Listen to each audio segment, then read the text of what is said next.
Good evening, everyone, and welcome to Monaco. New thing, another new scene for me. One of my many sort of things that I do for commentary these days. We are here, as I say, for STB. Here in is of course the Principality of Monaco, making up, I believe, round number 6 here tonight. For that one, if I have a quick old look at that one. Round number 5 rather, for number 6 is sprint next week for that one. But yeah, as I say, hopefully the audio levels are all good, and it seems like my audio is coming through fine.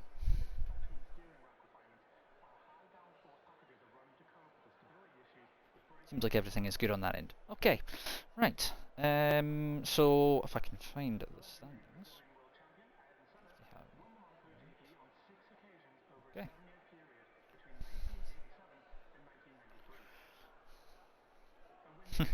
I just read what I put in the chat earlier on. Yeah, the balls are closer than you think.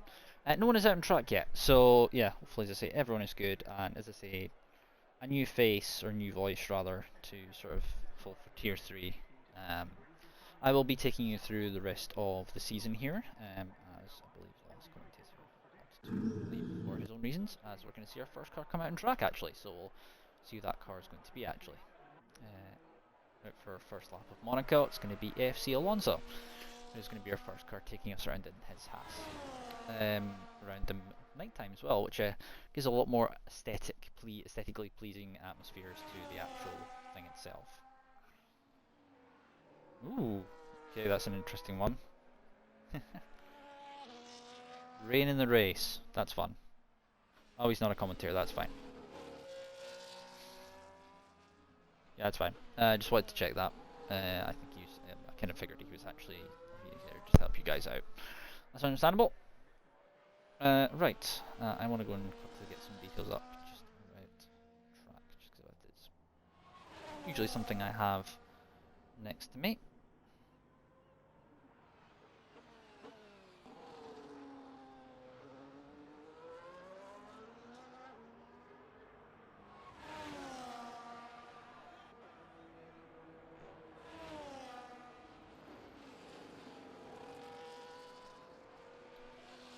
There we go. Righto, time to take it. We'll just get a lap on board with the driver here. And we'll see on board as he goes heads down as AFC Alonso starts on his first lap in this first qualifying session, the most important qualifying of the season, of course, in towards Saint Vought, turn 1, and then up through the up the hill, up towards Beau Rivage, which heads into Mazzoni and Casino 3 and 4. Very important to get these right, as of course there's absolutely no give with the walls around here. They will happily take the wing or your tyres, which I'm going to suspect we're going to see a lot of here tonight. Now heading through just through the through Mirabel and into 5 and 6, through into towards turn 7, which then takes you towards the tunnel section. Traffic is also going to be a nightmare on this track as well, due to the nature of it being very tight and being very hard to get out of the way in places. Heading down through towards turn 8, turn 9, Portier and the tunnel, now into turn 10 into the Nouvelle Chicane. Very important to get that right, obviously very crucial to keep it out of the barriers there as well, into Tabac turn 10, or 12 rather, and into 13 and 14, through the full section, and then in towards turns 15 and 16, which he's gone through now already, and into Rascasse, turn 17, and then 18 and 19, Anthony knows. Got to get that right coming off that corner. What is it going to be as he comes towards the line? He's going to be the first one to set a time. It's going to be a 1 minute 10.9. Very short lap around here, but it is one of the most technical short laps you will see on the F1 calendar this season, because purely of the difficulty of it. It's one of those tracks that's not for the faint of heart. Let's just say that much. So I believe the next car coming to the line, I think it's going to be Harley. Harley's sector 1 split at the moment. It could be Gemma. Gemma's not there either. I think that was I think of someone starting a lap. That was Crucidus. Christakis, alright, Christakis. You can tell me if that one is not correct. Names are sometimes a little bit of a struggle for me to... It does take me a little bit to grasp those sometimes with new leagues. But, as I say, yeah. He's currently in Sector 1 split. We're going to see who's currently around to finish on a lap at the moment. I think that is going to be a Williams. Yes, it's going to be Kezan rather. He comes across the line. He does a 1 minute 25, as I say. Going to be a difficult one. You need to watch out for one other thing with this track, which is a strange one that you normally don't get anywhere else. It's the thing of, if you end up bumping the barriers, you can get a little bit extra tyre wear that you don't expect to get as somebody else coming across. No, it's not. Only, as I say, STB Maldi goes across the line and does a 1 minute 10.1 11.7. We're on board with Christidis, the going across the line in the Red Bull. We'll see what he can do across the line up with Anthony Knowles, 18 and 19, and it's going to be a 1 at 10.3. He goes to the top of the timesheets for the time being, of course. As I say, a short qualifying format, and then it will be a 50% to 39 lap race. But it is one of the most challenging 39 lap races you will ever see this year, in terms of that sort of aspect. As I say, I think he's backed off from that lap, so we'll see what else is currently on a lap at the moment. I think RP's just gone across, I think, on board with Pierre, but RP Keegan has gone across the line. He's gone into third with a 1 minute 11.1, still on board with his teammate at the moment, and the other Williams, who's currently heading around to complete, as I say, through sector 2. He's coming through the tunnel section at the moment, going towards the Neuville section, through the tunnel curve. To say in the dry, in the daytime, that can be quite a challenge if you come out there and you see the blustering sun coming out of the other side of that, which can somewhat blind you if you're not very careful with that one. But as I say, heading towards the back now, and as I say, qualifying is the sort of the specialist piece of this track. Race is kind of a little bit of a challenge as Christidis goes to the top at 1 minute 9.9, while we're still on board with Pierre at the moment. We'll see what he can do coming around to the final few corners. In the Williams, as I say, going to be incredibly important to see how this all shapes up. In that one, he does a 1 minute 15. Next one to, I think, come across the line is going to be Perillo. I do not believe he's invalidated on his lap. He's going to have to go again. So we'll see if we can find someone currently who's not yet done a lap and see who's close to being started. I think ILD Juan. He is going to be starting in the Kicksauber.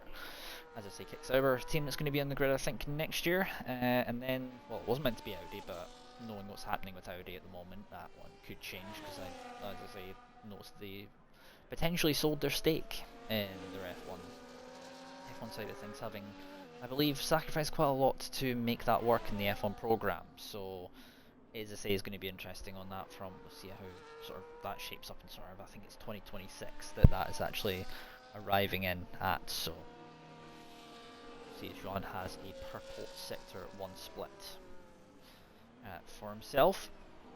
So we'll see how that shapes up in the final 2 sectors around here, as I say, because the laps do go by quite quickly here, but as I say, you do need a good flow around here to make sure that you keep it out of the walls and keep all the parts of your front wing and your wheels all on the car, rather than in one of the many barriers around here, because, well, as I say, this track won't hesitate to very easily take one of, if not any of the wheels that you have on your car in one way or another. And as I say, if you can get that right, and it is very, well, what's the word I'm trying to think of here? It's one of those tracks where it can feel very rewarding if you get it right, but as I say, that's a bit of a blocking manoeuvre there going on. I think he's starting in a lap, so that's been a lot of dirty air for Joan this lap. That's going to not be ideal. He's not going to be best impressed with that one. He's a 114, not understandable why that was the case. We'll see, I think you see Alonso, he's currently on his lap at the moment. He's in sector 2, so he'll be coming into that as he's hit the wall at the back. So there's going to be no improvements there, so he's backed off on that lap. We'll see who that's currently. I think that's here who's invalidated, so he's not on a lap at the moment. Kezan is on an out lap at the moment, so he's currently not going to be sitting fast lap as of yet for his second run. We'll see, I think I'd say Kaylee. You can tell me, as I say in the chat, if I've got any of those names incorrect in any way, shape or form. As I say, I do like sort of learning new stuff as I go along. So what Kaylee can do, very close to the walls there, I think pretty much touching the walls, and there goes, that's the danger right there of Monaco. As is demonstrated right there, if you get it wrong, you can end up in a barrier, missing a wheel, and pretty much most of the front wing there. So yeah, that's unfortunate. Haas driver will be starting from a maximum P10, so that's an unfortunate occasion for that one. You see Alonso, I think, has gone again, but we'll go on to Maldi, I think, who's currently, I think, in sector 3, but to cross the line. It's going to be a 0.8 improvement, goes to third, 1 minute 10.8 for the VCAR driver. I believe teammate just haven't come at the pits.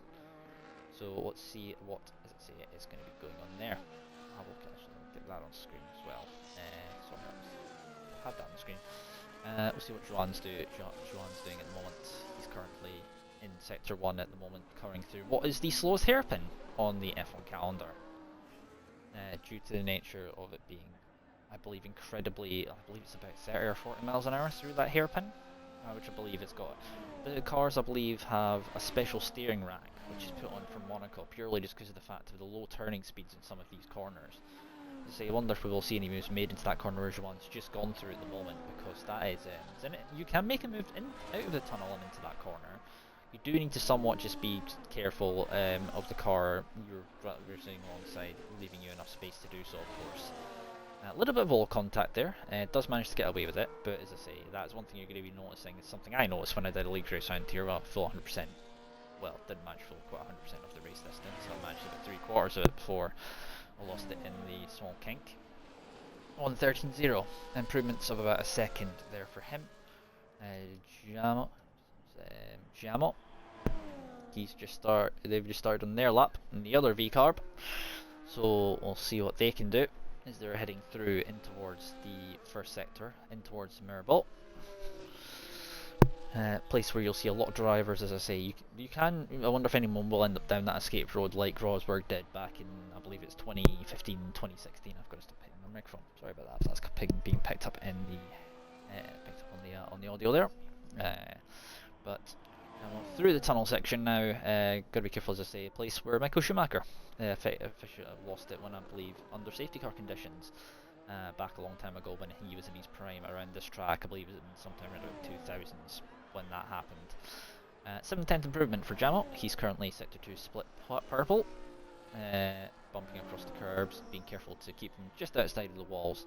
The closest you can get to the walls without physically touching them, the more time you will gain around this track, because this is a track that does reward a bit more bravery than you would think.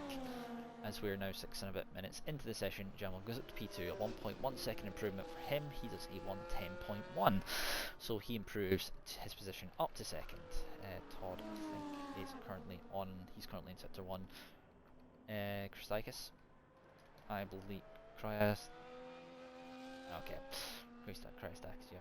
I'm just going to run with that, because otherwise I'm just going to send many ways of butchering one person's name. Sorry about that. If you do have, as I say, if you do know your sort of more better way of saying the name, I would sort of have some appreciations. As Pierre goes up to P2, 4/10 improvement for him in the Williams. So nice improvement there. I said James into third. I think we've got, I think it's Prillo on an out lap, so I think he's just come out the pits, so he will not be going to say what F1X Matador. Just started on a lap as well in the McLaren. Todd will see what he's doing. I think he invalidated on that, so I think he's not on a lap. So we'll go to Keysans into the pits. He's come in, and we'll go back on with Matador then. Still in sector 1 at the moment. Actually just entered sector 2. Can make moves into that chicane as well. Daniel Ricciardo, I believe, proving that from a few years ago. You can do that sort of thing. So, as I say, it should be interesting if anyone decides to try and pull a move like that in the hairpin, going into there.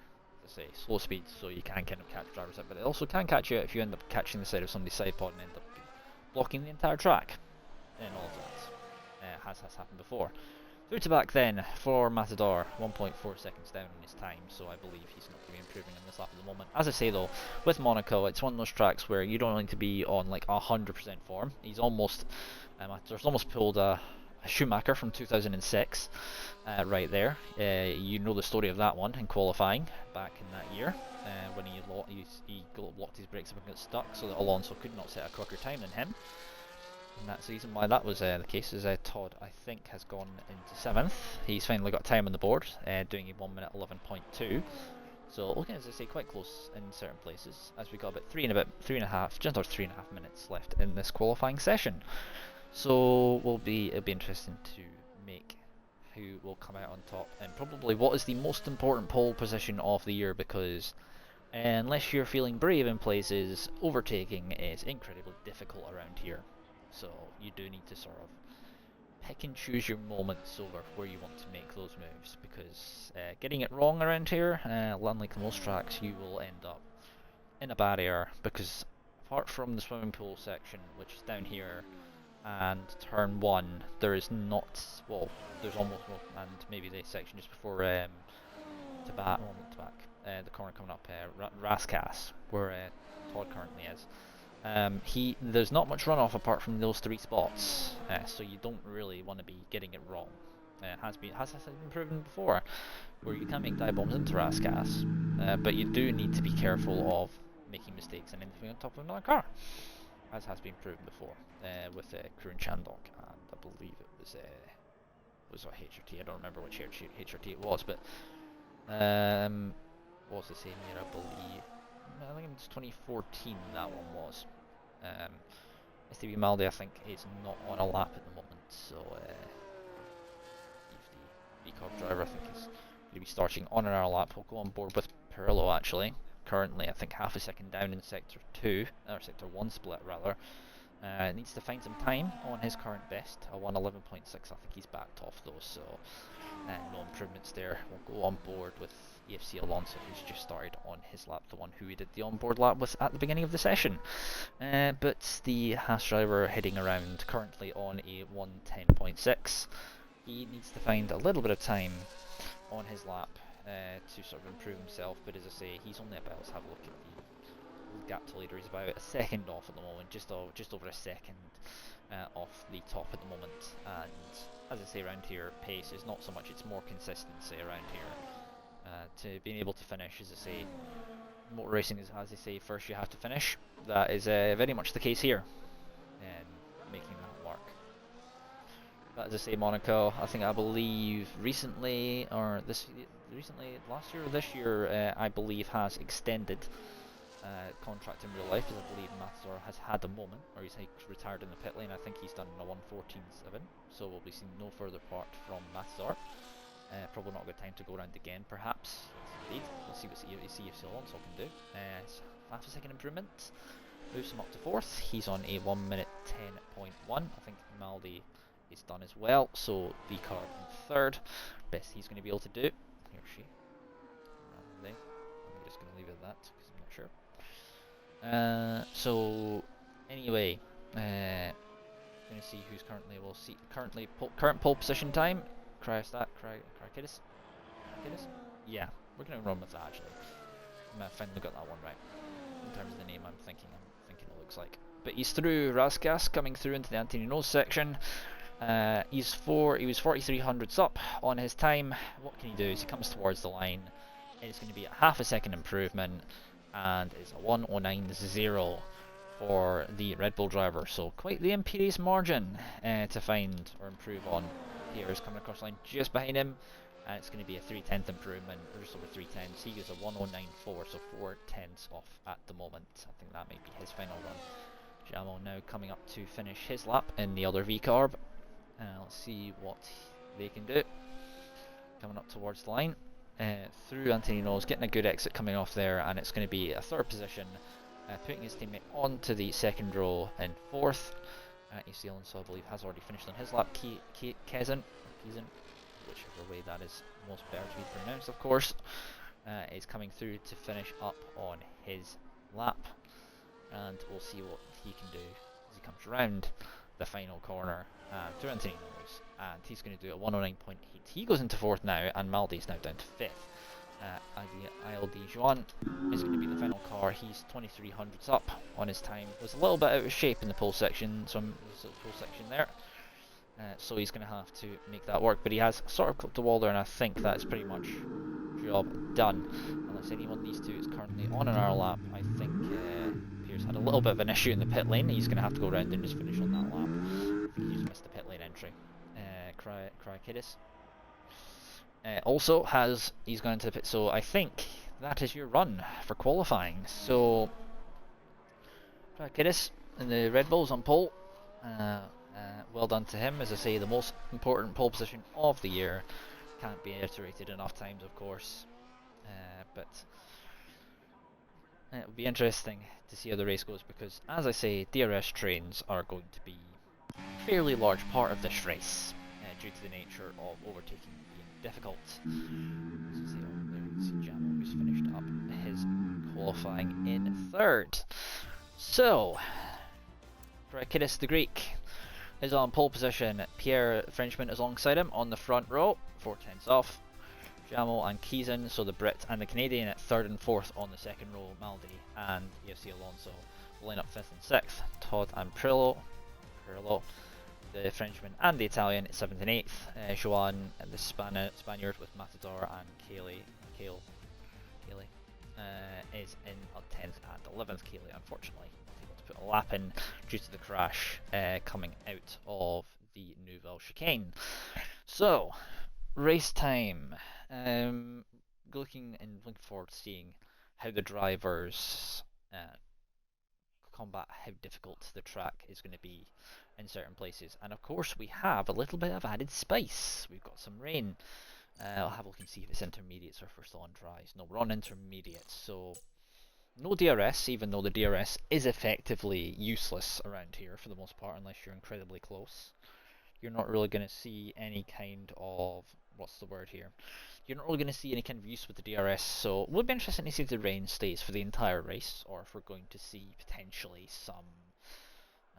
potentially a dry period in this race at some point within the 39 laps that will be the race distance ahead. Of course, as I say, Monaco, a circuit that has effectively been on the F1 calendar, as I say, is a marquee circuit. It is part of the, I believe the triple, as I say, part of the triple crown of course. Rather, I should know that part of the triple crown of course. Formation lap is underway. As I say, anyway, intermediates, of course, as you can see on everyone's car, no one on any kind of slicks. As I say, on a track like this, if you're on pole, you're not going to have to deal with the spray, which Krakidis is not going to have to deal with, the Greek. Pierre behind him is of course going to have to deal with. The Frenchman is going to have to find a way through or get a better start.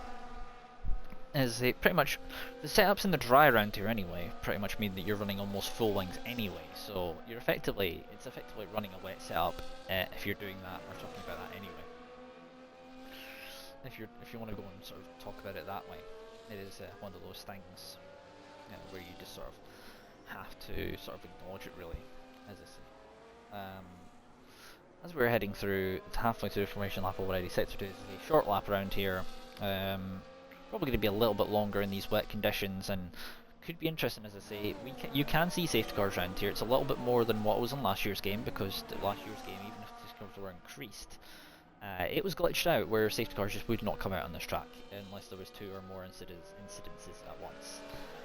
So it's just going to be one of those things. It will be interesting to see though if we do see safety cars around here, because getting hold of a good flow on this track is incredibly important. As I already mentioned at some point within the stream, you do want to make sure that you end up being able to get yourself in a decent place so you can just go around lap after lap and kind of do the same lines that you do, sort of thing. But I did notice when it was actually the case that this track is incredibly fuel hungry, so it's going to be an interesting one to look at for that one as we're coming around to finish the formation lap. Everyone has got round to it. Will everyone get into their box in the correct format? Lining up in pole position is Krakidis on pole. Pierre is alongside him. Who's going to get the better star? Is anyone else going to get it? Kizan's missed the box very slightly, so he's going to have to start a little bit further back. Looks like everyone else has got themselves in the correct box, so we're going to be underway for racing underneath the lights of the Principality here in Monaco very shortly. So let's get ready for race action. It's going to be 5 red lights here in Monaco, and it's going to be lights out in a second, and away we go. That's a terrible camera angle, so we're going to go on board with the onboard car. As Kizan has got himself up into third, looks like Pierre's holding on to second. Looks like Pierre's going to try and go up the hill towards Beau Rivage. Side by side they go in towards Casino. Looks like Krakidis has got the position back. A little bit forceful there from the Red Bull driver, managing to keep hold of his position though, having gone side by side going up towards the Beau Rivage section of turn 2. Now heading in towards Mirabel Complex. As I say, all going to be all very close for most of this race. As I say, everyone, it looks like there's a bit of a gap there. That looks like Matador's having a little bit of trouble there. Looks like there's a bit of a gap in between those two. He's about a second back already. We've got a yellow flag. We're going to see a lot of those today. I think that's Matador who's had an issue, and indeed it is. Kaylee. Yep, that's Matador on the wall. I don't know if he's got a front wing on that car. We'll have to see if he does or not. I believe he still indeed has a full front one. I think he's just running. Nope, he's missing an end plate off that car. So unfortunately, that's the first front wing clip on the track. Front board a little bit further up, with Maldi having gone back to the battle for the front of the field, or for P3 now, as Kezan rather.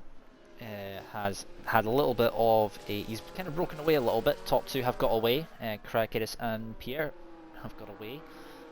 Yellow flag, that's Kaylee out of the Grand Prix, and the virtual safety car has been deployed. So swimming pool section, that is first retirement. We've got 10 drivers left in this session.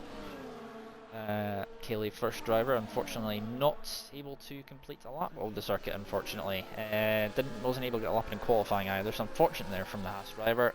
But that is effectively the end of the race, as now the drivers will be under a delta. So they just need to watch out for the delta, which will of course be on their screens, just to make sure that they do not pick up a drive-through for speeding under the virtual safety car, which can be done very easily because the delta is a very unpredictable and cruel thing.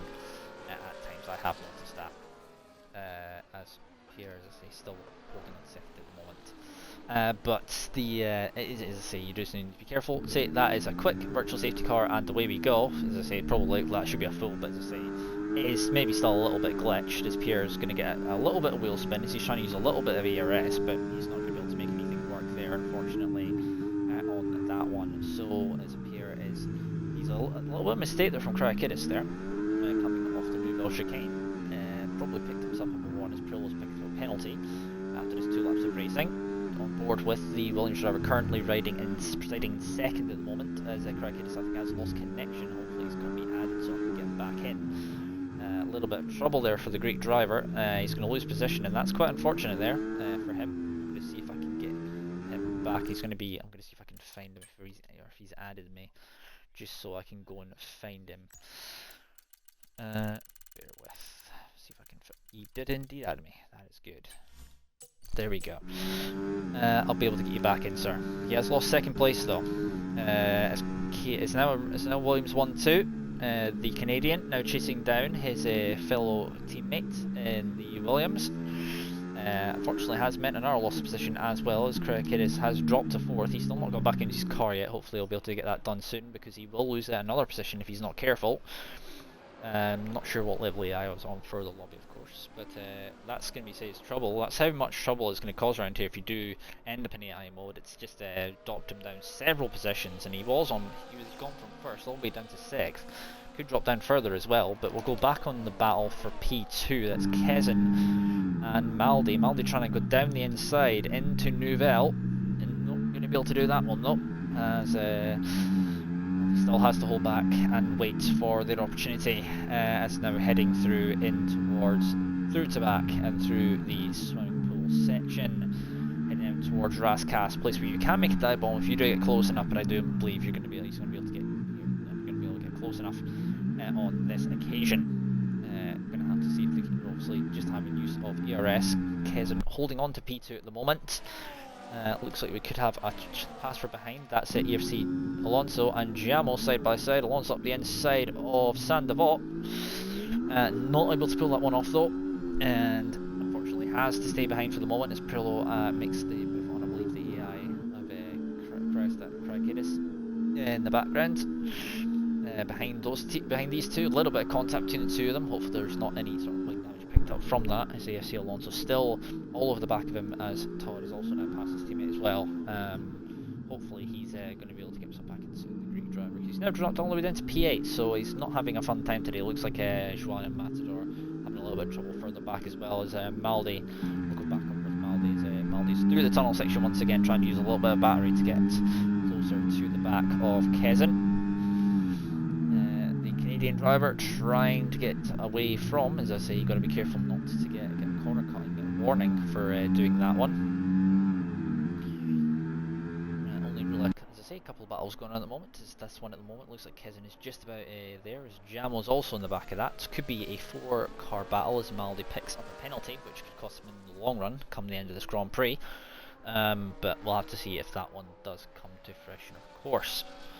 But yeah, Pierre with fastest lap, currently leading this Grand Prix, 3.8 seconds ahead of his teammate. Maldi currently now about 1.1 seconds back. Giamo and Alonso continuing on their battle for P4 at the moment, as AFC Alonso tries to get close up the hill to up through Beau Rivage, turn 2, and into Casino Square. Not, as I say, getting close enough to make a move there yet, and in towards Mirabeau, but not close enough. You're going to have to stay behind. That's the thing, you do kind of have to be calculated with your moves around here.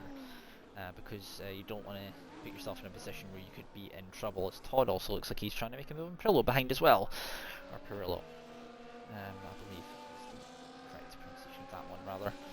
The Italian battling with Todd behind there, and so Alpine versus Red Bull behind. We'll see if their battle is going on just behind, down towards Nouvelle.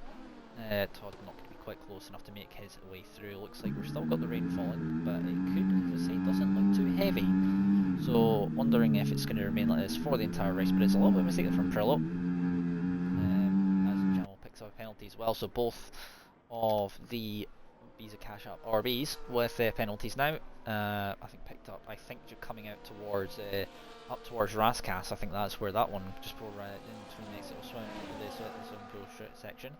AFC Alonso holding on to position, trying to get past, once again getting the good old squeeze on the apex. The exit line is your preferred for turn 1, Saint-Devote, so you do kind of want to make that one work on that behalf, as Pirillo and Todd I think carrying on in their battle just behind, but AFC Alonso is probing a move here. He's trying to just get Jamo out of position, just one place where you know it's going to ruin the next few corners sort of thing. As AFC Alonso still not going to be quite close enough to make a move at the moment. It does look like though, the rain does, it's falling, but I think it may well, looking at it, I'm not sure if we're seeing that much rain on the track now, as I say, Jamo's having a little bit of trouble as he comes through Portier, a place where very famously had several years back in 2017, Jenson Button in his final F1 race appearance put Pascal Wehrlein on the wall there and left him hanging upside down on that wall, not upside down, but like facing towards the harbour side there, and famously picked up a penalty, which will probably be the longest penalty to be served in terms of being a grid penalty, because that grid penalty will never be served most likely. So that most likely will stand as the longest penalty never be served. Pierre continues to battle as Kezin is into the pits, so he thinks that it's dry. You see Alonso though, got a good run around the outside, coming towards Saint-Devote. If he can make this work, it's going to be side by side, but once again he's not going to be able to do it. However, he tries to go for a cutback. Great move, oh my word. Oh, that's a little bit of contact. I think that was a little bit of wheel spin. And I think Jamo's in the wall, potentially with damage. That's unfortunate there for the Visa Cash App RB driver. I think he has picked up some damage on, I think, one side of the wing, and I think Craig is still not in his car at the moment, so unfortunate there. Kezin has gone into the pits, put on the hard compound tyres to go to the end of the race. Matador's gone into the mediums, and Pirillo's gone onto the hards. So those three drivers will have a look and see how Kezin is doing on these tyres. Is he struggling at all, or is he able to put power down? Looks like he's able to put power down, but as I say, this track is, you're never going to go sort of full 100% or full 110% around here. Probably because if you'll be able to get sort of one sort of very quick lap if you do that, but then you'll end up potentially making a mistake with one of the walls shortly afterwards. So as I say, looks like, as I say, it'll be interesting to see how this one, as I say, all plays out, but looks like Kezin is catching. As I say, that is an AI car ahead, I do believe. Actually, fell back a little bit, but Maldi's into the pits, coming in for a set of dries, I would think. EFC Alonso's also into the pit lane. Crucial to say in the pit lane battle, who's going to come out on top? I think it will be Maldi who will come out on top, and that's a EFC Alonso's not yet into his box. Maldi onto the hards, AFC Alonso also onto the hard compound tyres, lap 8 of 39. About, I think, 1/4 of the way through, that's going to be Kezin coming through. Is he going to be able to be ahead of Maldi though?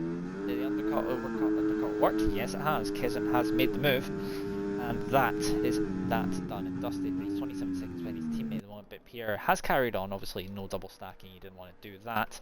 So now we will have DRS enabled, but I don't think we're going to see much of it being used unless the car behind is incredibly close, because unless you're close enough, that DRS, as I said before, effectively around here is completely and absolutely useless. It doesn't really, it will let you get close, but then you need to be sort of a little bit braver and to sort of Sandoval, and if you're not close enough, you may end up sending it harder than you want to send it into the corner and may end up down the escape road or in the barriers at Sandoval exit. Many people, I think, have found that one, and there I've done that myself. As Maldi, I think he may well have picked up yet another warning for that corner there.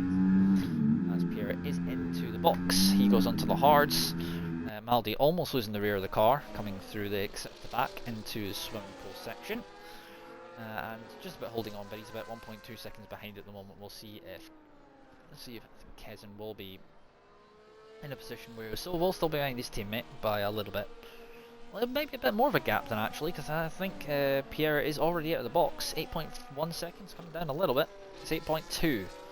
8.4 seconds is the gap. So he's gained, there's a little bit of gain.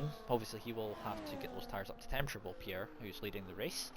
As I say though, it is Monaco. In Monaco anything can happen. One small mistake can lead to you being in a barrier very easily. One small lapse of concentration, anything like that can very easily lead to being in the wrong place at the wrong time. As Kezin having a little bit of trouble there with the power as he tries to sort of maybe a little bit of braking there and squirming under brakes as he goes in towards the hairpin there, as they continue to battle for, well, closely fought for position, as I think Todd may have gone the wrong tyres. He's on the intermediates again, so he's going to have to come back into the pits because I don't think it's intermediate conditions anymore, as I say, with about 30 laps here to go here in Monaco, as I say.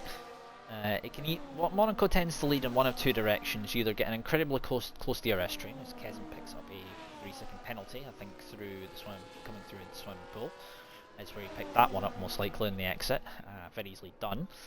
But it leads in one of two directions, as I was saying. You can either get a race which is incredibly exciting, or you can get a race which is with lots of DRS trains. Or you can end up with his Kezin sets fast lap, and then also immediately takes it away, 1:18.3 at the moment. But it is to say, one that option, or you end up with the option of it ends up being incredibly spread out as such. But as I say, we have I think it's an interesting race the next time out here in STB. It's going to be, as I say, because we have another marquee track coming up next week in the form of Brazil, and I believe that is going to be a sprint weekend, so that'll be an interesting one to see how much that shapes up, of course. Have to sort of maybe get a little bit of heads up on how the format's working for that one.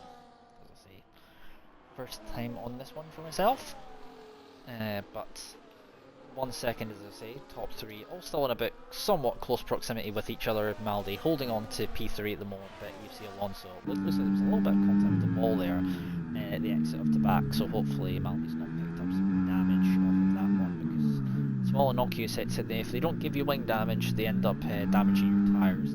As sort of a little bit of explanation how that all works when that happens, that tyre will be sort of stuck at that percentage until the other tyres catch up to that. That's something I realised afterwards, because I thought you had the box because the tyre would just go up with everything else. As EFC Alonso picks up a penalty, I think he's picked that up on the inside curb of Sandoval. So now everyone here is now on 3 seconds of penalties. Maldi has a massive slide coming out of Casino Square there, which in real life has a lot of very famous cars in that particular lot of space, from what I've seen in terms of videos on some YouTube channels that I do know of, and as I say, also seen this also, as I say, also in Monaco.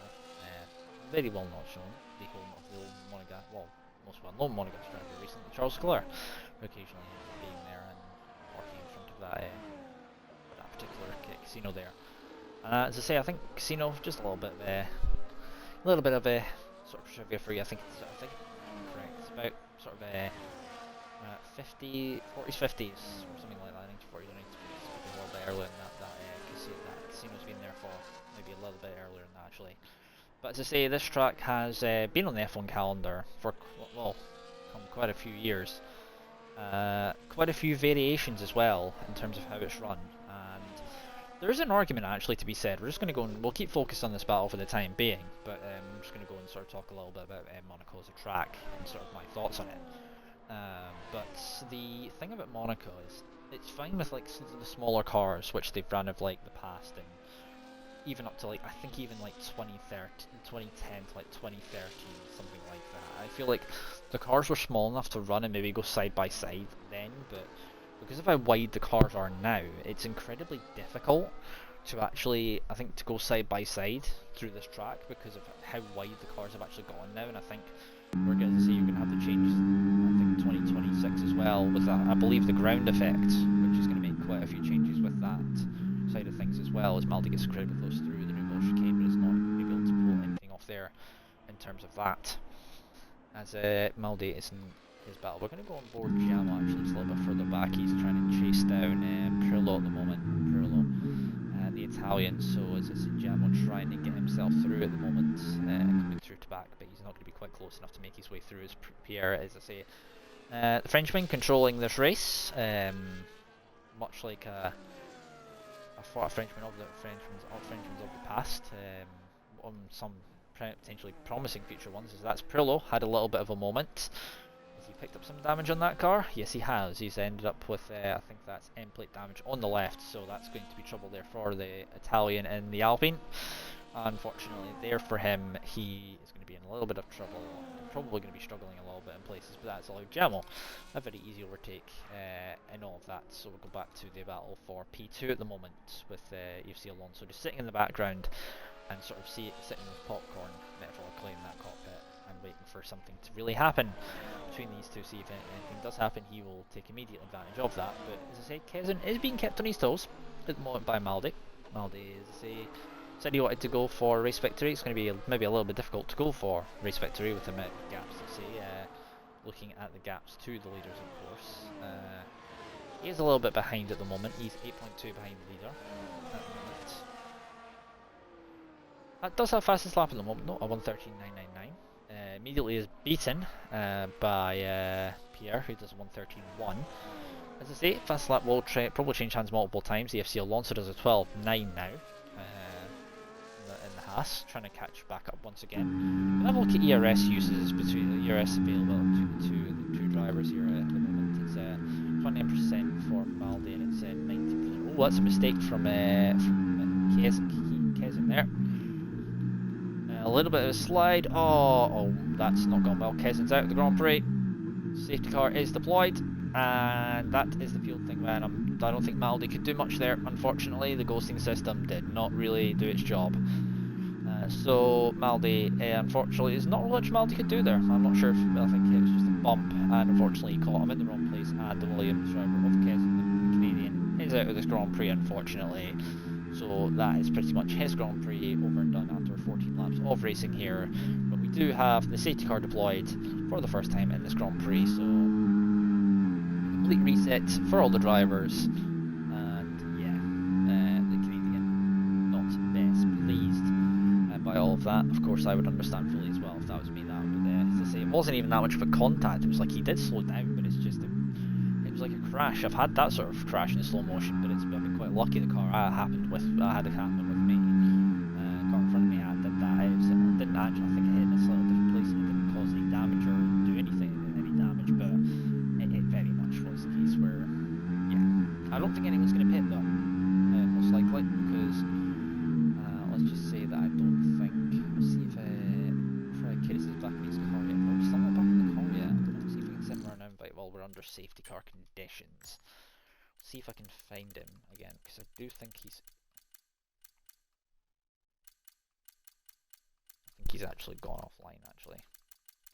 So he may well have just given up with that one. He may well have had some connection trouble. So we'll try and send him one more invite and see if I can find him again.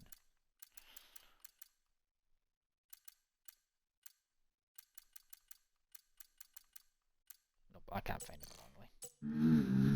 Because he's on page 2 of my list. Why it doesn't show page 2 of my list, I genuinely don't know. I think it just appears if that's there, but yeah. Anyway, he's not going to, so most likely we won't see much from Crackheadis, unfortunately, as Matador's into the pits, or probably in our set of mediums.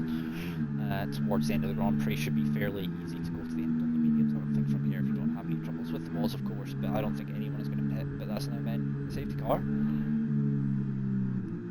Excuse me, sorry about that.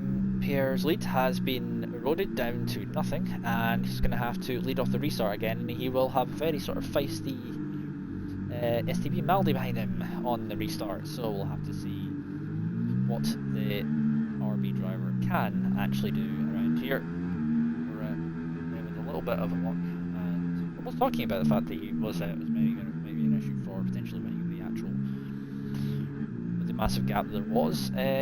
He's been given a bit of a lifeline in that sense of the front, so he just needs to sort of keep it cool and take it easy, pick his moments, and see what, of course, can be done. Anyway, probably under safety car for a few laps, because not everyone is going to be on the back of the queue yet. That's Matador, I think, right at the back there. You can see him just going through the tunnel section, and then towards onto the Nouvelle chicane. But as I say, almost everyone will be in the queue, and of course we do know, I think Crackheadis most likely won't be classified, most likely. He's only done a few laps, not done more than, I'm not sure what it is, not more than 90%, I'm not sure how the rules of all this work for all of this. So if someone can correct me, that would be incredibly helpful, and would be appreciated. But yeah.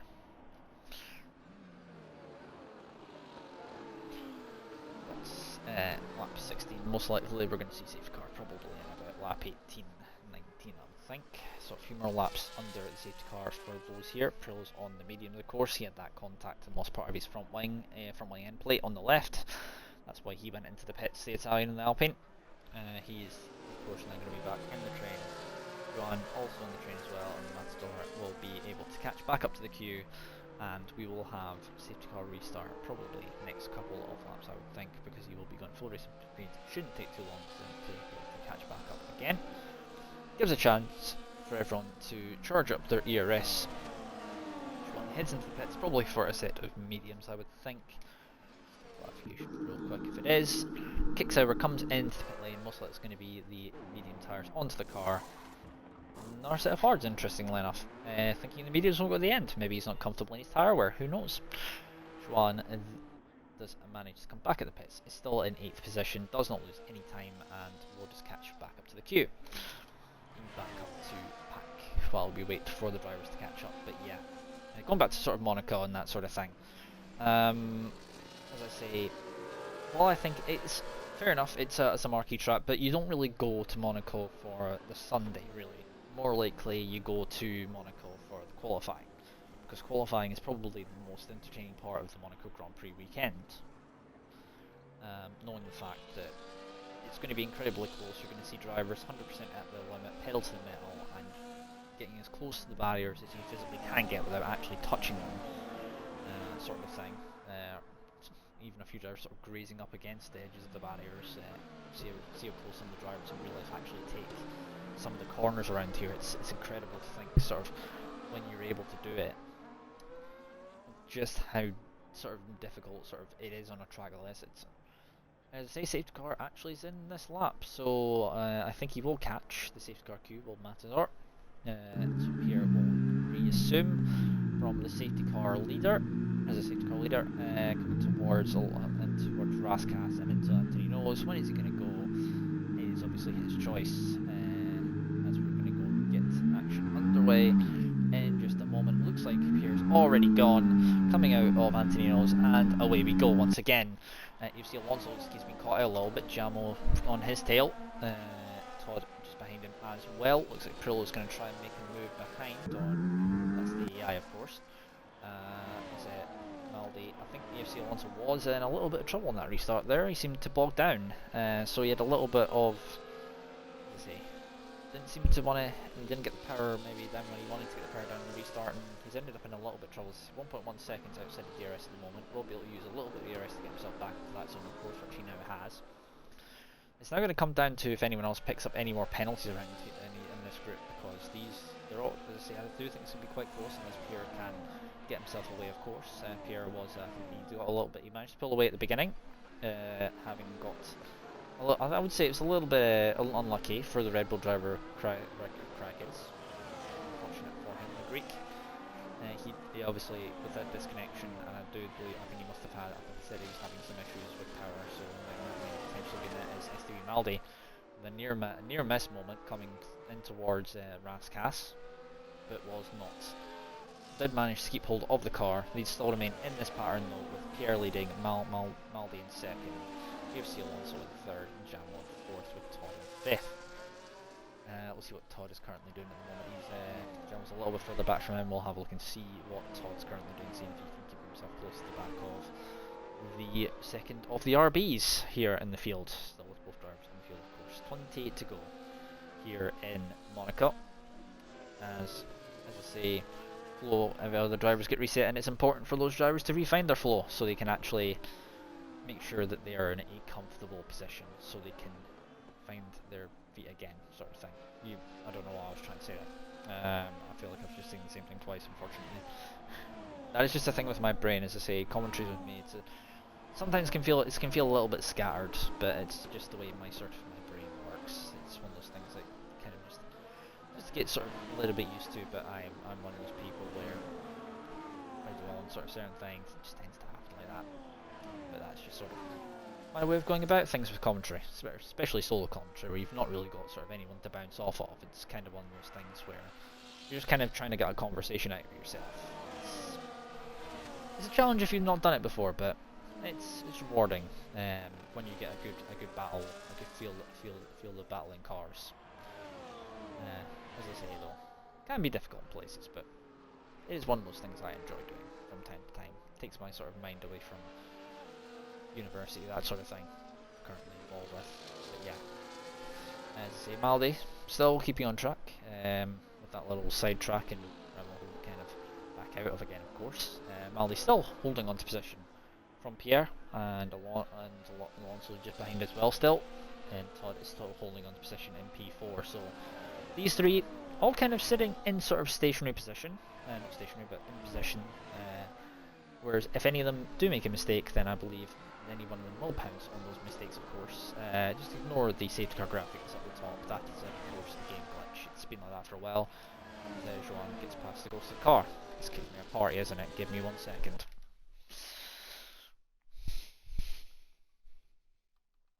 I hate that does that. That's really annoying. As Todd picks up a penalty himself now from behind. Could be an opportunity for him to make a move. Matador still running around in 8th and 9th at the moment. As I say, your rundown at the moment, it is currently still Pierre leading. The Frenchman has got just over a 1 second gap from Maldi in the RB in second.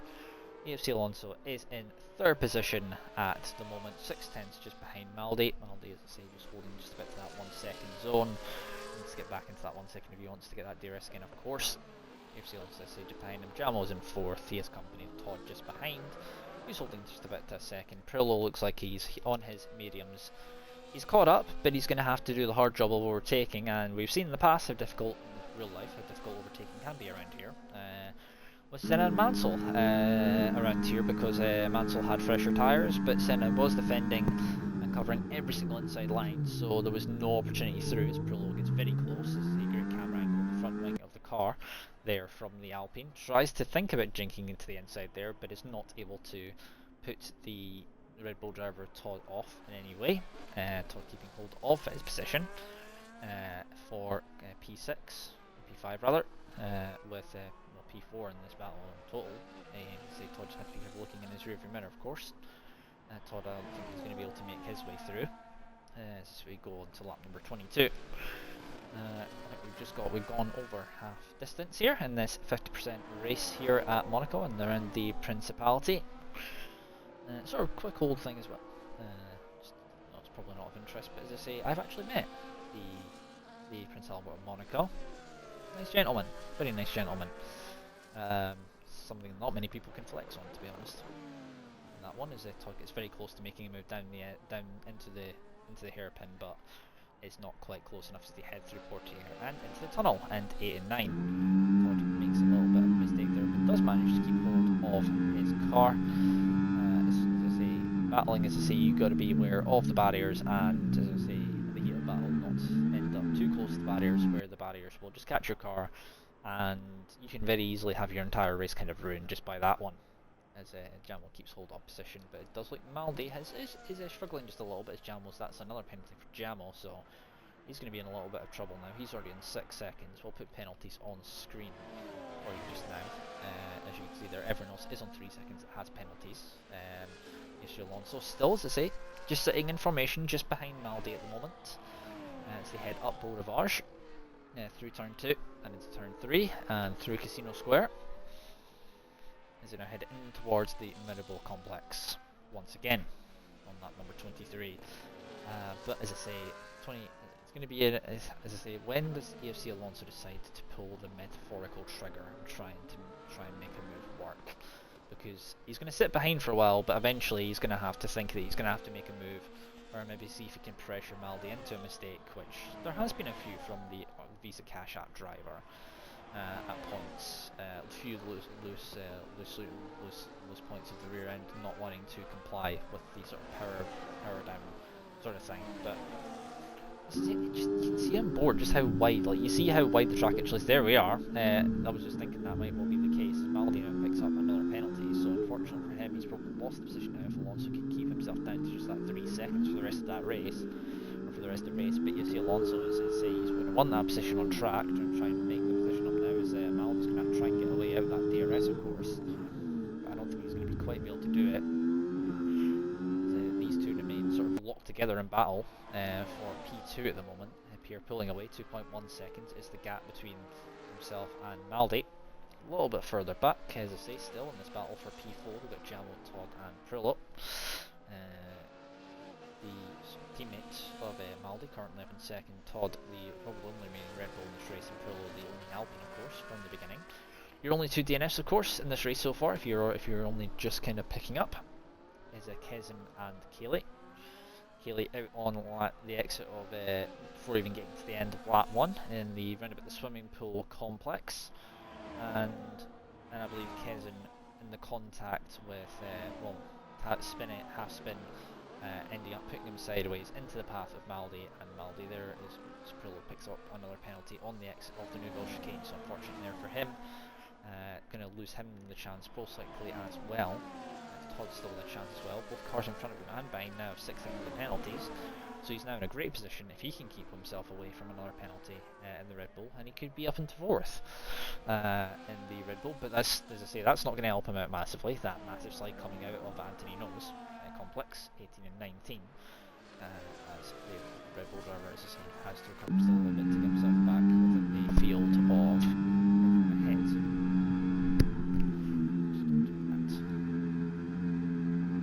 Back up to second place battle once again. 25 laps in now. AFC Alonso still keeping his tabs on the car in front of Maldi. Although our Visa Cash Up RV driver doing their best job to keep behind, of course. The Haas driver is still trying to see if they can open up a potential alleyway to making a move here on for second place. But obviously, knowing now that we'll have second place come the end of the Grand Prix because of penalties. If it all stays the way it is, not by doing that though. Actually, I do believe that line is legal in the race and in qualifying, so could potentially be the case. That's not actually a line that gives you a warning. Who knows though? The game is a little bit inconsistent when it comes to that sort of thing. It's something I've known all too well. From you get one lap, it'll give you a warning for going like slightly over, and then you'll go all the way over it and end up corner cutting and extending into Narnia, and it won't give you anything at all, which I genuinely do not get how that works. Points, to be honest. But as I say, still going on with this battle for currently P2, which is your only current battle on track. Looks like Todd's lost a little bit of time to the car behind them. Prillo's also lost a little bit of time. Those cars behind him will take the penalties off screen. We'll go back to we're on positions gained actually. Your biggest winner at the moment currently is STB, Maldi and EFC Alonso, currently up 3 each. Then it's Todd, Prillo and Juan, currently up 2. And then up 1 is currently Matador and Pierre, who started alongside the unfortunate pole position time. Very quickly, as I say, from Kyriakidis, but unfortunately he's down 7, and I don't believe we're going to be seeing him back in the session anytime soon. Unfortunate for him. As Alonso still, you gotta wonder at some point with the mindset of that the Haas driver here, who's gone board and just think like, you think how much he's probably going to be looking at the back now of this this Visa Cash App driver, thinking, how much longer do I genuinely want to sit behind, and when can I sort of plan on making a move as such? You've got to kind of use the sort of the Alan Prost approach to this, in terms of you've got to be calculated in terms of the way you go about it. You don't want to be like a sort of an Senna type thing around here. You want to be sort of more like what Alan Prost was in terms of do what you need to do, but don't sort of over push it. So we've got a yellow flag once again. I believe that one that's Todd who's had an issue. He's got himself going again, but he has lost the position to Prillo, who's now 4.4 behind. Probably had to wait. Maybe it was middle of the track sort of thing there between those two. Unfortunately, did not see. But as I say, Alonso has been a bit of a mistake there through the swim pool complex. It's going to be the chance for Maldi to potentially get him out of DRS, which has maybe just happened, unless he's just got himself back in. Let's see if I believe he has just got himself back into that DRS. The letterbox is open on that Haas, so he has managed to keep hold of that position as Maldi. Makes a little bit of a mistake and immediately sort of undoes a little bit of that ground that was gained from that mistake from EFC Alonso at the end of lap 27 onto 28 with a little bit of mistake in the early part of 28, coming into, I think it was just coming out of the Sandoval exit, making a little bit of a mistake. Well, a little bit of a loss of rear traction there as once again EFC Alonso gets incredibly close. But as I say, getting close in Monaco is one thing, and again, passing very much is another. A little bit of a mistake once again is safe from Maldi, but as I say, he's just close, he's just far enough away at the moment where he's not really able to make anything. But I think Pierre's made a mistake somewhere, because he was further away. He was about 2 seconds ahead, but he's at 1.6 ahead. So I'm not sure what's happened there with Pierre. Potentially just a little bit, maybe a lock up there for him. Potentially. We'll have to see on that one, obviously. We'll not really know, because as much as I can try and guess the sort of thoughts of the drivers, but as I say, I can't really fully tell you exactly how that would all work. Hello to everyone. Hopefully everyone is enjoying the stream, of course, and enjoying my sort of dulcet tones on the sort of the commentary front. I do a little bit more laid back in terms of my commentary. It's not too shouty most of the time, because I've tried doing that and I can't keep that for an entire stint. Unless I've got unless I'm doing co-com with someone. That's the only way that really works, because that sort of thing does not do your voice any good. Doing that for what is effectively most of a race, as we intend to go here in Monaco. As I say, the race absolutely flying by. As I say, I'm not really sure, as I say, where else really to go at the moment. These two are still your closest on track between the two of them. Still, as I say, both battling for position, battling for supremacy for P2. Obviously, we know that Alonso's going to get that position on track unless there is any track pen removals from either of these, from Maldi, which will put them back on the same amount of penalties, 3 seconds apiece. But if that's not the case, then I don't think there's going to be any major change as we head on to, as I say, 9 to go. As we head into the closing factors of this race, is only person, as I say, that's still in this race that has lost position, I think, is Jamal, who started in 3rd. He's down 1 and 4 at the moment, so he's the only sort of real loser in terms of positions. But as I say, hopefully everyone, as I say, I would welcome, as I say, a little bit of feedback from anyone who decides to sort of view this back, and sort of, if you want to sort of if you're in Discord, you can sort of message me in the tier 3 chat with anything that I say I can improve on, that sort of thing, or anything you want, or any names you would refer by, that sort of thing. As I say, I can accommodate for a lot of that, those sorts of things. I'm sort of, as I say, that's my sort of style of. I do like sort of doing a little bit of listening and then listen to sort of the sort of crowd and sort of the Discord, and then I basically try and take that on board and use that for sort of future references, that sort of thing. I mean, in commentary, they say the thing is you do learn something new like every single day, really. Commentary is kind of one of those things where sometimes things a curveball can be thrown at you. Maldi's now picked up another penalty, so that's definitely not going to be the case now. Even if he gets one removed, that's going to be 9 seconds. Jello now picks up another one. They're now on 9 each. Both the RBs picked up penalties at the same time, I do believe. Yeah, indeed they both did. They're both on 9 seconds apiece now, between the two of them. And that now means that Alonso now, you can effectively pull the strategy of the sort of Alan Prost approach. He doesn't really have to do anything to really sort of affect his race as such. I wonder now if we'll see Maldi try and maybe back him up into his teammate, but I don't think there's going to be anything that happens here, and that is 8.9, it's now up to 9.1. As it's 23 laps, as I say, for all these tyres here. They all pitted underneath the safety car, of course, that came out for the unfortunate accident, as you see Alonso with a very near miss on the exit of Portier, coming into the tunnel of through turns 8 and 9, of course, into Nouvelle. Once again, as I say, Alonso managing to keep penalty count down, so you don't think, even though if he does pick up another one, he still should be good, because of course he does the good Jabo behind. You should be able to see that he has 9 seconds of penalties as well. For a track that is incredibly slow to actually drive round, in terms of the fact that it is so the few corners there really is on this track, in terms of the way it is, that have runoffs, it's very easy to actually pick up warnings on the track. It's something I did actually pick up on when I was doing a league race here, not this year, but I believe last year. And that's kind of how I sort of, it would have been this year, would have been a little bit earlier this year, rather. But as I say, 1929 racing here since Alonso now. He's getting a bit more racy now. He's deciding he wants to go for position here. He's signalling his intentions to Maldi here, and Maldi's going to have to respond a little bit to the threat from behind of EFC Alonso. Obviously, as I say, second place most likely. Pierre's now 3.4 ahead again, so Pierre pretty much, I think, is guaranteed the win here, unless it does happen. I'm really hoping I'm not put on the heaviest commentator's curse in the world on him, because that does tend to happen at points, because this is still Monaco. We still have about, I think we're coming up on 6 to go here in this Grand Prix, about 7 at the moment that's still remaining within the race. When Pierre goes across, it'll be lap 33. But as I say, Monaco has provided some battles here today. As penalty for Todd a little bit further back, but he's kind of in a world of his own, really. As Joan is gone, as I say, he's in the pits. He went to the pits. He's on the youngest tyres in the field, of course, on 15 lap old hards, and the kicks over down in 7th. But he's not really going to be, I don't think, threatening Todd at the moment.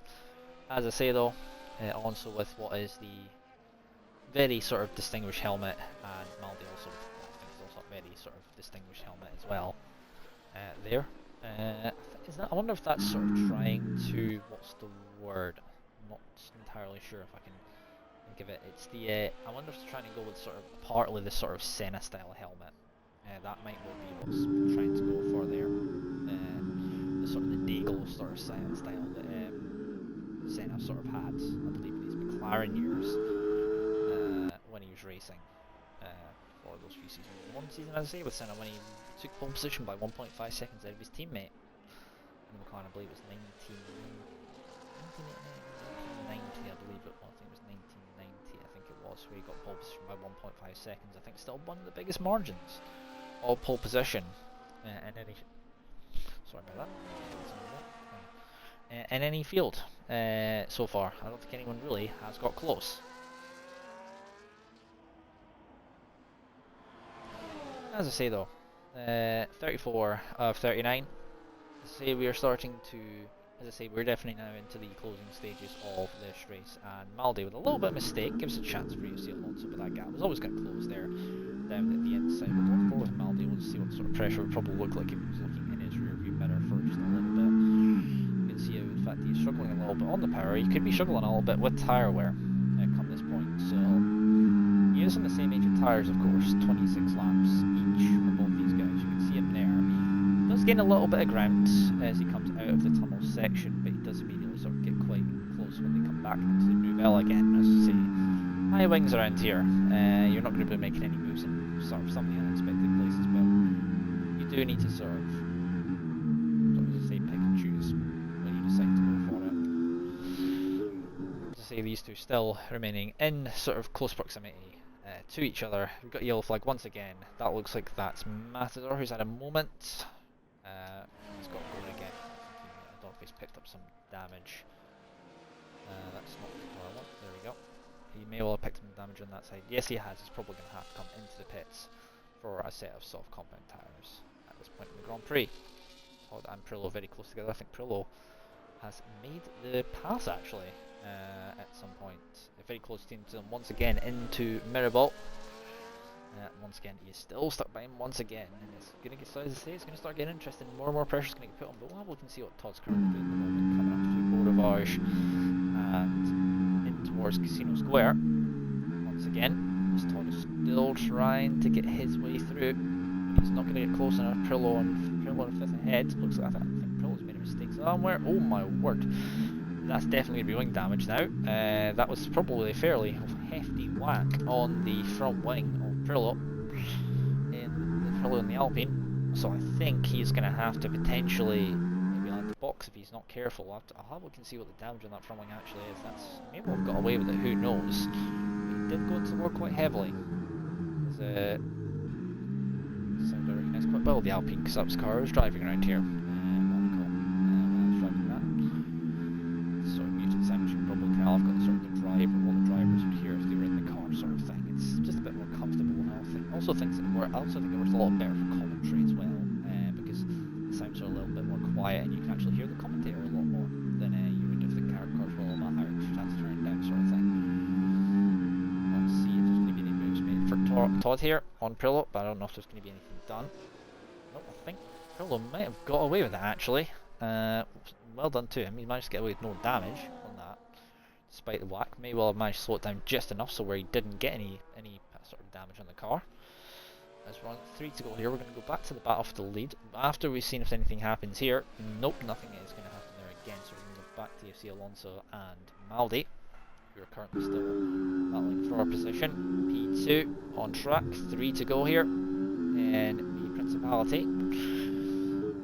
The glitz and glamour of sort of south of France, sort of thing. Of course, Monaco's one little microstate, a little bit of contact between the two of them, a little bit of a bump in the rear. I don't think that anything came of that though. As you see, Alonso's once again trying to make his way through, but Maldi still has. I think Maldi's got half the ERS deployment currently of what you see Alonso does at the moment, time being. As we'll see if anything is going to occur here, but I don't think anything is. We've got a yellow. That's a blue flag car. There, EFC Alonso trying to go for the outside line there, but he's not going to make it work. Maldi once again holds position. The Visa Cash App driver holding his ground, and as I say, if you've got a good defence, you can make it work around here, because it's the one track where you don't need straight line speed, because as I say, wing setups are so high around here. The McLaren driver, as I say, that's Matador, not exactly being the most forgiving here. You just kind of need to make sure he's not in the... Yeah, he's kind of getting involved a little bit where perhaps he shouldn't be involved there. They finally got through past him. He does have that wing damage, but that's probably not... He's probably not helping Maldi at all. Maldi's probably not best impressed with that one. I mean, I wouldn't be either if that was me in that situation, to be honest. But yeah, you see Alonso thinking about a move. I think he thought about a move into Antino's there, but he's not going to quite get that to work as we're going on to the penultimate lap now. Next time around will be the final run, so we're going to run it out. He's going to start running out of opportunities. If he wants this position on track, we'll come back to this battle in just a moment. The other battle going at the moment is currently Todd and Prillo. That's a yellow flag once again. That's going to be Matador once again. who's had a moment coming out of Sandevot, going up Beau Rivage up the hill. Todd, is he going to be able to make a move here? We'll see if Prillo can get enough of a gap. Prillo, who using the ERS to get himself away, and I'm not sure he's going to quite be close enough to make a move. I don't think so anyway. No, indeed not. Todd's going to try and see how close he can get up the hill. Prillo maybe try and use a little bit of the barrier to get himself away, but getting a little bit closer is the Red Bull behind. Todd trying to make his way through as they coming towards Casino Square. Prillo running a little bit wide. He's going to try and get an undercut here down towards towards Maribot. Prillo trying he holds his ground. Trying to get past, but there's going to be nothing that happens there, and unfortunately that is pretty much it for the time being, as Matador picks up, I think, a Miller penalty himself. Has a little bit of battling going on there. As let's see, you see Alonso, we're going to be coming onto the last lap now. Pierre's got 5.9 seconds of a gap, around about that gap. 5.9, 5.8, 5.8, 5.8, 5.9, 5.6, well, 6 seconds. Yeah, somewhere 5.8 and 6 seconds, yeah. No, what I mean. It's, yeah, trying to get himself confused in that one. DFC Alonso still trying to keep himself close in this battle for what is now going to be, they're going to be running out of time here. It's almost clipped the wall there. You've got to be careful, you can very easily lose your wheel if you clip your wall at that angle on there. Once again, another blue flag, that's going to be for, I think that's Trackidis, who's not been in this session for a long while now. Unfortunate for the Red Bull driver who was on pole, playing no further part in all of this. It's a chance to see making a move. We'll have to see. I think not coming towards it yet, but we'll go on board with Pierre. Pierre's not been involved too much apart from the beginning, really, in terms of the actual stream. As I say, that means that you've probably done a good job of actually keeping it together and sort of keeping a good flow. We got yellow flag once again. That's Prillo, I think, who's made a mistake. That's Prillo in Mirabel that's had a mistake. We're going to go on board with Pierre because I think Pierre's about to come around the final couple of corners through Anthony Nose for the final time. It's going to be Pierre with a very sort of dominant drive after the sort of disconnection of Karakidis. It's going to be Pierre to come across the line. Who's going to come home in P2? I think it's going to be Maldi on track, but it is going to be Alonso who comes home in P2 in the end. Maldi will come home on the final podium spot. In P3, it's going to be Jamal to bring himself home in P4, so good points for Visa Cash App RB. Todd's going to come home in P5, with Prillo coming home in P6. ILD Juan with a very quiet race is going to come on P7. Crackhead is obviously not in the race, Matador most likely will be promoted. I'll have to see on that one, see how that one works out. As Todd comes across the line, he comes home on P5. Very quiet race, well, apart from the battle of course with Prillo. As a Prillo comes across the line, it's going to be P6 for him. Juan is going to come across the line in the last corner to effectively come across the line and win this. Will come through and finish in 7th position. Last running car on track, and I think that pretty much is going to be the whole run for the session. So, as I say, yeah, a couple of really good battles as Joanne decides to hit all for good measure for one final time. And the migrating hostings happened. That's brilliant. So, yeah, that's good. You didn't actually see it, so you won't see any of the thing. So, a good thing that happened when everyone crossed the line, didn't it? I don't know what's happened here, but yeah. Since there's going to be unfortunately no podium celebrations, sorry about that, can't really see that, but well done to everyone who finished in the order they finished in. And I'm probably going to have to quit the game, so I will end the stream and I will just go and restart the game after that. But yeah, I'm going to give my driver of the day to Pierre. Great drive from Pierre to get the lead back. Obviously, there was maybe a little bit of luck involved, but I suppose you do need a little bit of luck at Monaco. He's going to pick up my driver of the day award, and I'm just going to sort of end the stream on what you can see there is the please wait screen. So really, I think, as I say, this servers potentially have had a little bit of a moment. So yeah, we're just going to end the stream there. Next week, having a quick old look at the... Oh, there we go. Why is it now just restarted? That's a bit strange. That is a very strange thing. I don't know what on earth is going on. Right, while that's now rolling again, I am just simply gonna... I'm just gonna let that do its weird thing. Hopefully it's not affected the results. I'm actually just gonna quit the game and come back on. Bear with me. I think it's a bit...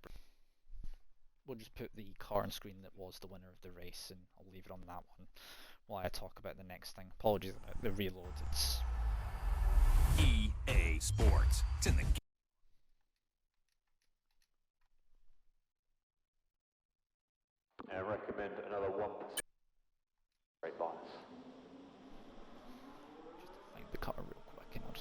screen just while I talk about what I'm finally going to talk about. Alright.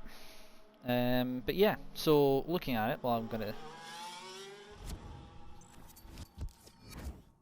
quick old thing.